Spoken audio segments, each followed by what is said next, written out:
Assalamualaikum warahmatullahi wabarakatuh Sobat BMC, jumpa lagi bersama saya Tony Kristanto, masih di Bumi Mojopahit, channel gudangnya pusaka berkualitas. Nah Sobat, kita akan mereview dari sebuah pusaka langka, yang mana pusaka ini mungkin adalah di dalam pembuatannya mungkin disakralkan.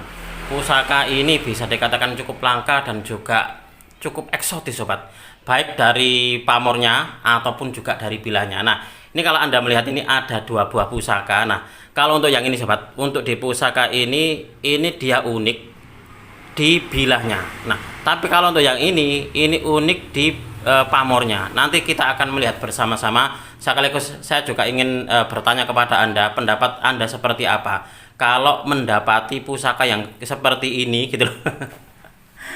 Karena gini, saya cuma mendapatkan yang seperti ini, yang bilahnya kayak gini nih baru pertama kali ini Sobat. Karena kalau dilihat itu kok kayaknya belangnya itu bagus.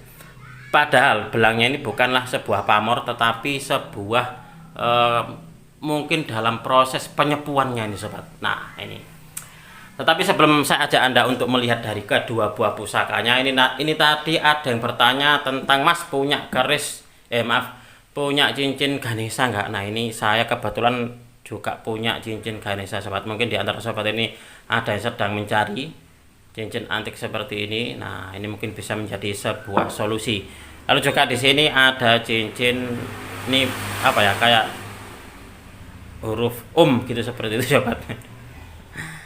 Nah ini, lalu juga yang ini adalah cincin Linggayoni. Nah mungkin di antara Sobat ada yang suka dengan cincin-cincin antik seperti ini, mungkin ini bisa menjadi sebuah solusinya Sobat. Oke, akan saya pakai dulu ini beberapa di antaranya. Apa dipakai semuanya yang ini?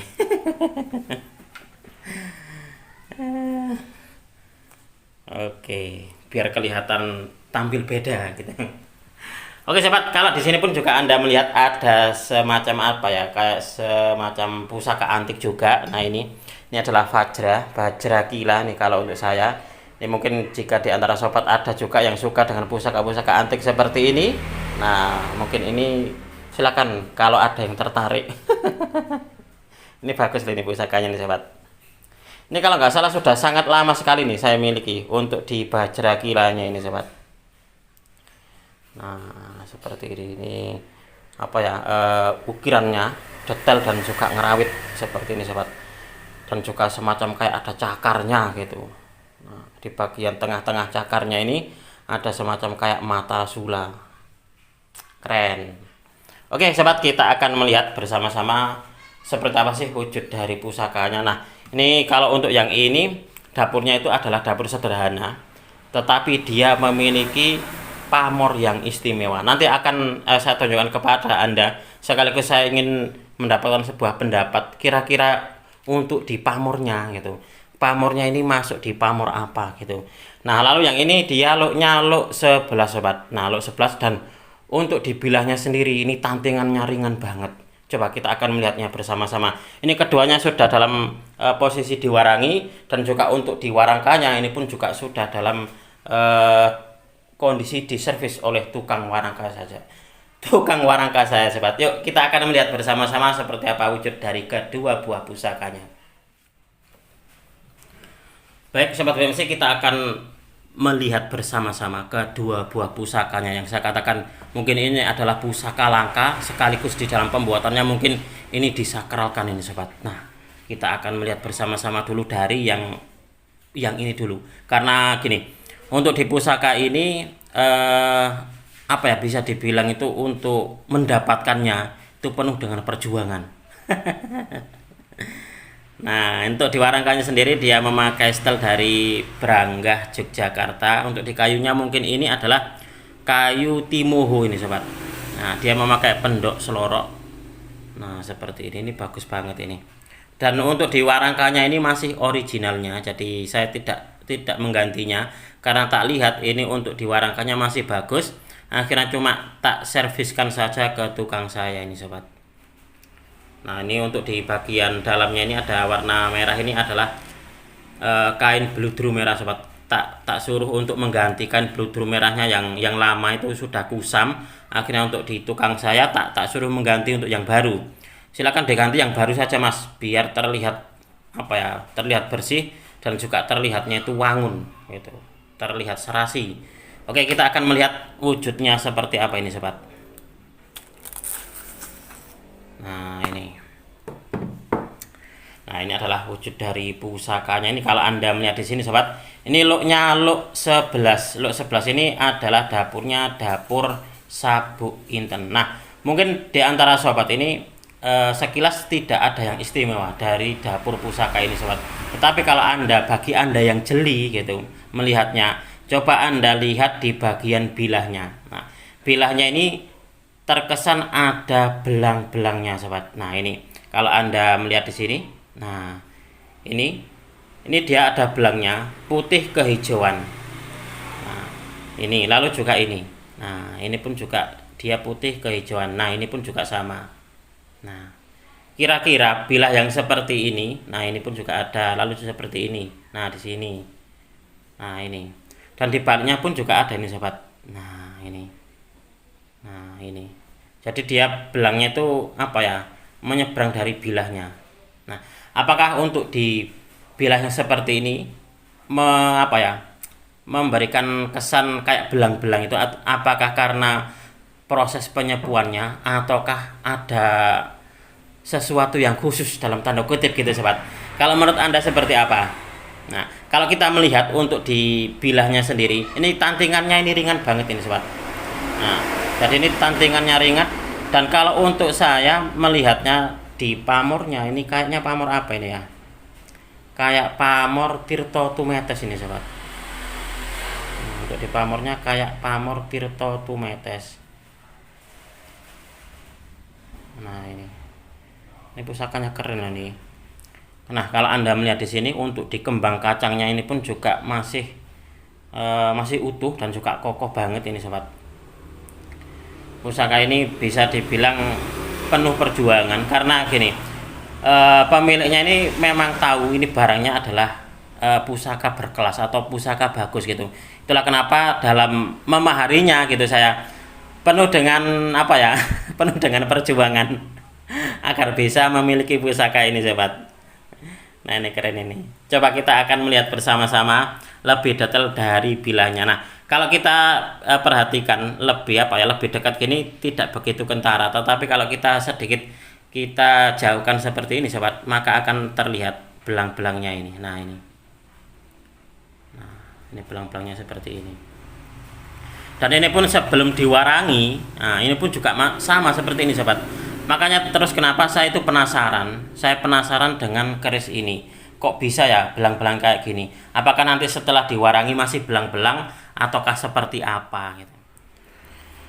Nah sobat, setelah kita melihat dari bilahnya, untuk di kesimpulannya seperti apa? Kalau menurut Anda melihat dari kondisi bilahnya seperti ini, karena gini, sebelum saya warangi itu saya melihatnya memang dia itu berbeda untuk di bilahnya. Harapan saya gini, mungkin nanti setelah diwarangi akan hilang untuk di belang-belangnya ini. Nah, ternyata sobat, setelah diwarangi belang-belangnya ini malah nampak nyata gitu loh. Nampak terlihatnya itu sangat jelas banget gitu loh. Nah, kayak gini. Nah, ini menurut teman-teman gitu, menurut teman-teman sobat BMC, kira-kira belang-belangnya seperti ini apakah ada maksud tertentu ataukah karena ada proses-proses seperti kayak akibat dari proses ini loh, penyepuan ataukah yang lainnya sobat. Nah, silakan berikan pendapat Anda di kolom komentar. Oke, kita akan lanjut lagi untuk di pusaka berikutnya sobat. Pusaka yang kedua ini. Nah, ini pun juga tidak kalah uniknya, tidak kalah bagusnya.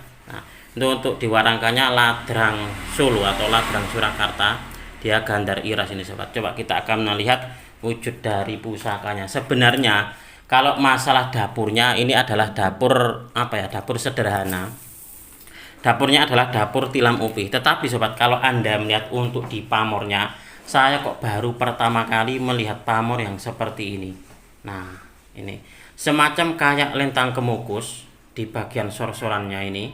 Semacam kayak pamor apa ini ya? Saya baru pertama kali saya melihat kayak gini nih. Nah, gini. Nah, apakah ini masuk di lentang kemukus ataukah yang lainnya? Karena kalau tak lihat sobat, ini di bagian sor-sorannya dia ini apa ya, menikung menikung berbelok, tetapi ke atasnya, nah ke atasnya ini semacam kayak pamor banyu mili atau mungkin juga pamor merambut. Nah kayak gini, jadi dia bergaris-garis. Kalau cuma garis satu saja ini sobat, lalu di bagian sor-sorannya dia menggumpal, ini adalah pamornya pamor lentang kemukus. Tetapi kalau yang seperti ini dia menggumpal, nah, tapi dia balik lagi ke bagian atas, nah seperti ini. Jadi apa ya, yaitu tadi dia berbelok, habis dari atas lalu dia ke bawah, lalu dia berbelok ke atas lagi. Nah seperti ini. Nah ini kalau menurut sobat VMC, kira-kira masuk di pamor apa? Apakah tetap masuk di pamor lentang kemukus ataukah pamor yang lainnya? Karena di buku pamor saya sobat, kayaknya tak lihat kok tidak ada yang kayak gini. Nah ini saya butuh apa ya, butuh pendapat dari sobat ini. Mungkin di antara Anda ada yang kebetulan punya pusaka yang mungkin seperti ini. Nah ini unik juga, di gonjonya ini dia gonjo wulung sobat. Nah, gonjonya cuma hitam saja. Ini saya sangat yakin mungkin untuk di apa ya, pembuatan dari pamornya ini kayaknya memiliki arti khusus ini sobat. Dan bilahnya ini kalau Anda melihat, bilahnya ini sangat tebal banget ini sobat. Nah, bilahnya tebal dan pusakanya ini masih tergolong utuh. Nah, ini tergolong utuh dan pamornya ini pamor unik. Ini saya lupa kemarin tak dapatkan dari teman-teman mana ini ya. Ini jadi gini, memang spekulasi itu kalau ini nantinya masuk di pamor lentang kemukus berarti memang rezeki gitu. Nah ternyata setelah diwarangi ini malah tambah bingung saya, ini kira-kira masuknya di pamor apa gitu loh. Nah ini pamor yang unik ini, saya apa ya, saya dibuat penasaran ini kira-kira ini masuknya di pamor apa. Itulah kenapa saya meminta ini pendapat dari sobat. Mungkin di antara Anda ada yang tahu dengan jenis pamor yang kayak gini nih masuknya di pamor apa, silahkan tulis di kolom komentar sobat. Oke sobat, mungkin untuk di video ini cukup sekian. Saya berterima kasih sekali lagi kepada Anda yang sudah menonton video ini mulai awal hingga akhir. Mudah-mudahan video ini bisa sedikit menambah pengetahuan dan juga wawasan sekaligus hiburan, khususnya bagi Anda para pecinta Tosan Aji pemula. Marilah kita bersama-sama untuk mengenal, mencintai, merawat dan juga melestarikan Tosan Aji Nusantara, karena kita adalah pewaris dari budaya ini. Wong Jawa ojo nganti ilang Jawani. Orang Nusantara harus berani untuk punya pusaka. Apabila ada kesalahan dan juga ada kekurangan dalam saya menyampaikan uraian ini tadi, saya memohon maaf yang sebesar-besarnya. Dari saya cukup sekian, terima kasih dan wassalamualaikum warahmatullahi wabarakatuh. Rahayu, rahayu, rahayu.